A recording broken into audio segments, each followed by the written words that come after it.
Guys, welcome back to Petrol Zone. Good day for it today. We're going to be reviewing the 2014 Ford Ranger, this time the 2.2 manual.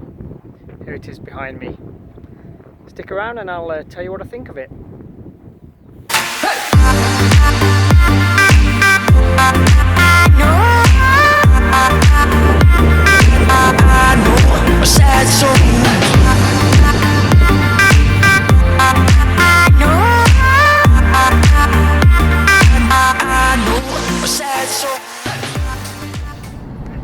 On the road it's fairly good for the type of vehicle.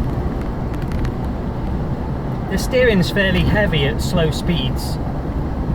Something I noticed in the more modern, the facelift version, is the steering is way nicer, way lighter at the slower speeds, whereas in this one it's quite heavy.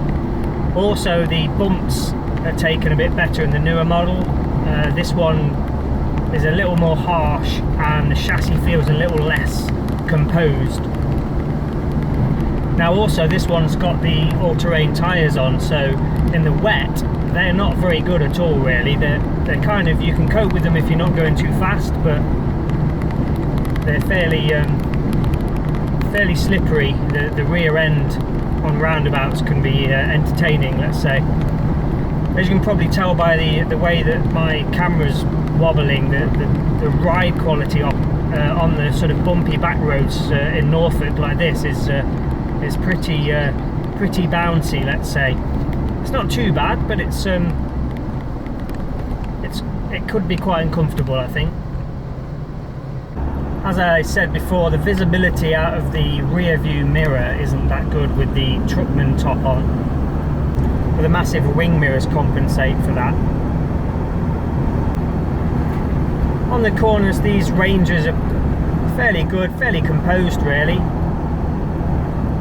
There's not that much body roll, they're quite stiff. The rear end's obviously leaf sprung.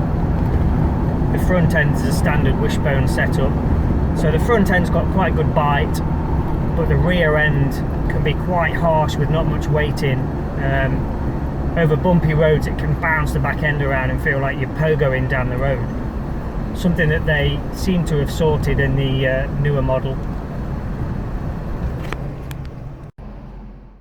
So the 2.2 engine's not too bad. It's 150 horsepower. The torque is quite low down on at the rev range, so about 2000 RPM. It's quite different to the 3.2 where the torque is fairly high up the revs. I think the torque peak on the 3.2 is about 3000, 4000 maybe, so it's quite a noticeably different character of engine. It's fairly low power though, it's fairly sluggish.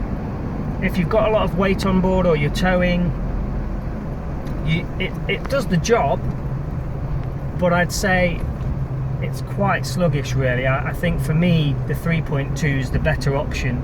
Also, the difference in fuel economy, like I'm getting about 28 at the moment in this one, and that's with quite a lot of motorway driving and cruising around these country lanes.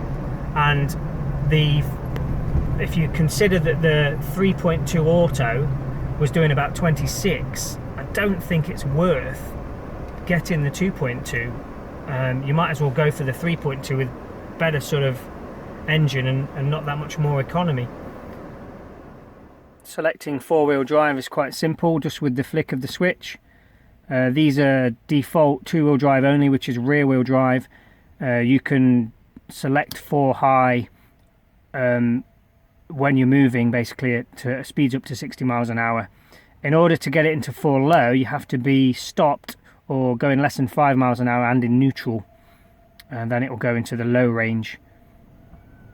The 4 low also turns the traction control off.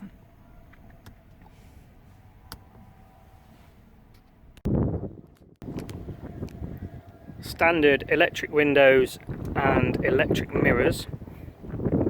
The seat adjustment is manual on these. The seats are actually pretty comfortable. I like the fabric. It's quite a hard wearing yet still fairly comfortable fabric. It's got lumbar support up and down forward and back on the seat. The steering wheel, nice comfortable steering wheel to hold. It's very thin when you grab hold of it, but it's quite nice to hold. It's got obviously the cruise control and Bluetooth mobile phone and volume controls for the stereo on it, which is quite handy. Here's our electric window adjustment, sorry, electric mirror adjustment, and also the button at the top means you can fold the mirrors in. Headlight level adjuster as well. Not too bad inside.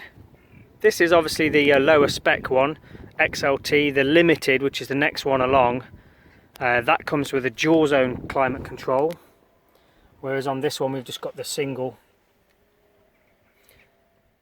The one thing that does annoy me about these is when you turn the temperature control completely down to its lowest setting, there's like a click, and that click engages the air conditioning and the recirculating air, and it's quite annoying because when you're kind of in a hurry and you turn it down, you always click that sort of switch when you don't mean to, and then it turns those both on, so you have to manually go and turn them off again. The same happens as if your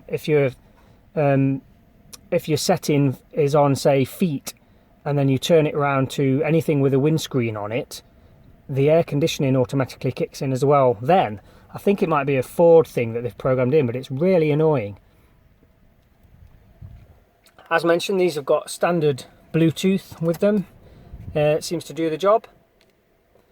The only problem with the Bluetooth though is you have to have the radio on for the Bluetooth to work. So if I turn the radio off, like so, that now means that the Bluetooth won't function. So you kind of have to drive around with the radio on the minimum volume if you want to have Bluetooth connected, which is another failing on this system. So we've got automatic headlights. That's a nice touch, and we've got the 3 blip indicators, so you just click the lever up once and then it flicks 3 times for the indicators. That's quite handy as well for lazies. So in the back there's plenty of room. This is the double cab version, got a centre armrest with integrated cup holders, plenty of leg room. It's not too bad actually. Quite comfortable in the back, and the good thing is you're actually separated from anything you've got in the rear by the kind of bulkhead at the back here, which is quite good. Keeps the smells and things like that out. Got 2 hooks above for hanging coats on, which will then stop you from seeing out the rear view mirror, which brings me on to the rear view mirror. Rear view mirror complete with Truckman back means the visibility out of the back is really poor compared to if you haven't got the Truckman top on. I'm not sure if this gives you an idea, but say when you look out, there isn't that much, there's a lot of blind spots there, and because this is the XLT model, it doesn't come with any reversing sensors. One to bear in mind. I don't think this one has BF Goodrich all-terrain tyres. I quite like the chrome side steps and mirror inserts, and also the door handles, they're quite good. It's the 2.2 6-speed manual as mentioned on the side there. We've got the Truckman hard top. This is the sports version, the tinted windows as well. On this one you can see that the chrome rear bar is slightly kinked downwards, and that's because it's had this tow bar fitted. A bit of a bad design on the actual aftermarket tow bar really.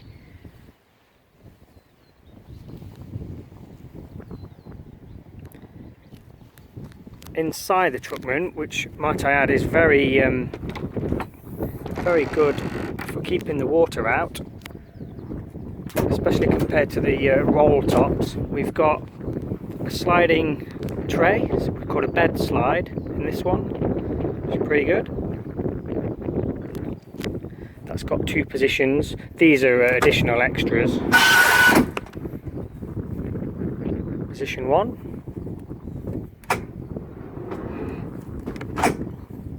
position 2. It's really useful for working out of.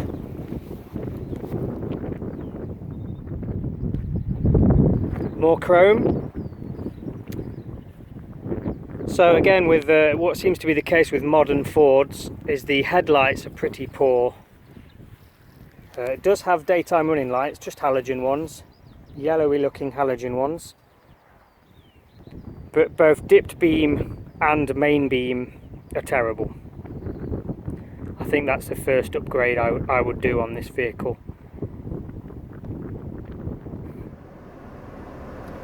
Well, I hope that's been of some use to you. Thanks ever so much for watching. Don't forget to like and subscribe. See you next time.